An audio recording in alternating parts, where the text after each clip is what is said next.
देश में पशुधन का बहुत महत्व है और अर्थव्यवस्था की रीढ़ मानी जाती है हमारा पशुधन। लेकिन जो राजस्थान सरकार ने इस लंपी वायरस में जो असंवेदनशीलता बताई है, उसके कारण से हमारे राजस्थान में और भीलवाड़ा में लंपी वायरस तेजी से फैल रहा है। इनको कई बार चेताया गया लेकिन ये समझे नहीं। और जिस तरह से आज लंपी वायरस की व्यवस्था योगी आदित्यनाथ उत्तर प्रदेश में कर रहे हैं, उन्होंने जितने भी संक्रमित जिले थे उनको आइसोलेट करके पूरा पशुओं को पूरा व्यवस्थित करके आज उन्होंने 9 लाख टीके अपने प्रदेश में लगा चुके हैं। अगर शिक्षा लेनी है तो वो यूपी की व्यवस्था से ले। और लंपी वायरस जैसे गोधन को जो नाश हो रहा है, इसको अगर रोकथाम करनी है तो इनको तत्काल तेजी से कदम उठाने पड़ेंगे। आज हमारे विधायकों से भी इन्होंने लंपी वायरस के नाम पे 10-10 लाख रुपए ले लिए हैं, लेकिन आज भी व्यवस्थाओं के मामले में ये नगण्य है। मैंने कई बार प्रशासन को फोन किया लंपी वायरस के लिए। जब भी केस आते हैं, स्टाफ इनके पास है नहीं, स्टाफ के बिना ये कैसे काम करेंगे। बहुत भयावह स्थिति पैदा होने जा रही है। मेरी सरकार से और प्रशासन से मांग है कि इतनी भयंकर महामारी है ये पशुओं की, गोधन की, इसको रोकथाम के लिए तत्काल व्यवस्थाएं करें, अन्यथा हमारे पशुधन का नाश हो जाएगा। जी देखिए, राजस्थान के अंदर गौ माता की जान खतरे में है।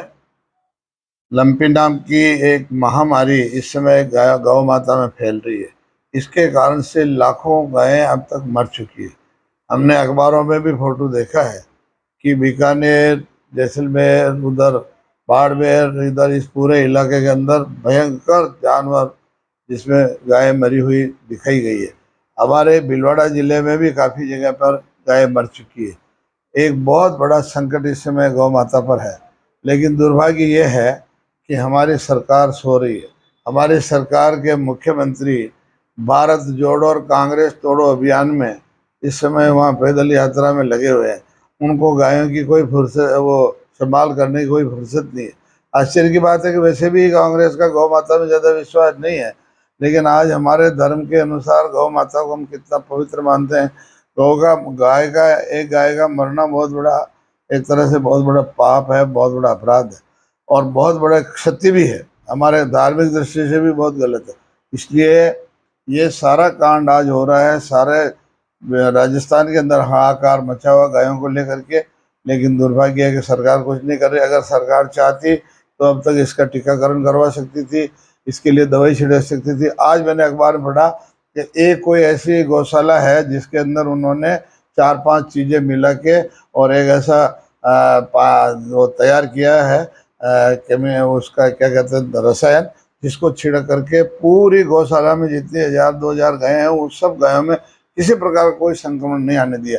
तो यही काम सरकार की ओर से पहल करके किया जाता तो गौशालाओं में तो किया ही जा रहा है। लेकिन अन्य जो गायें हैं, आज जिन गायों का कोई धनी धोरी नहीं, ऐसी भी गायें हैं और विभिन्न जगहों पर गायों के मरे ढेर पड़े हुए हैं। तो ये सारी स्थिति नहीं होती। इसलिए इस संवेदनहीन सरकार को मांग करते हैं हम सब। हमने भारतीय जनता पार्टी की ओर से भी कल ज्ञापन दिया और पूरे राजस्थान में ये इस बात को पार्टी सीरियस ले रही है।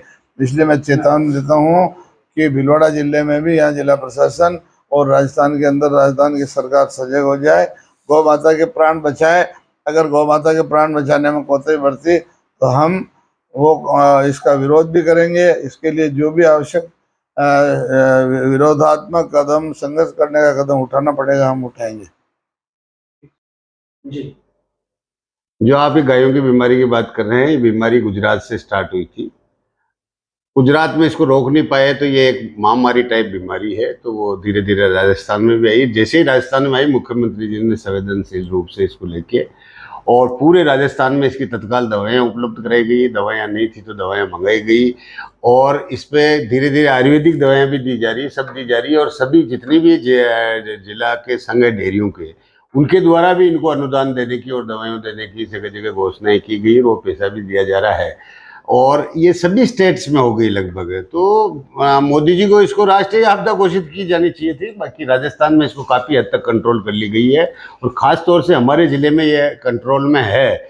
और इस कंट्रोल का कारण यही है कि जहाँ भी ज़्यादा समूह गायों का, जैसे गौशाला वगैरह है या कहीं है, तो जो भी गौशाला लोग चला रहे हैं उनको सारी दवाइयाँ उत्पन्न कर रखी है। जो इंडिविजुअल गायें हैं, जहाँ 4-5 या है, उनको ये बीमारियाँ नहीं गई। जहाँ समूह है वहाँ गई है, और वहाँ सारी सरकार की तरफ से पूरी तैयारी है। इनके मंत्री जी लालजी कटारिया बिराकर हर जिले में जाके वो इसकी मॉनिटरिंग कर रहे हैं। अपने जिले में भी आए थे बनेड़ा, और ये कुछ गौशालाओं को चेक करके गए थे।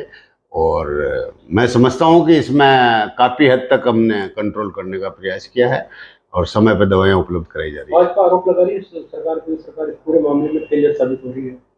फेलियर तो सबसे पहले गुजरात में फेल हुआ है, गुजरात से था।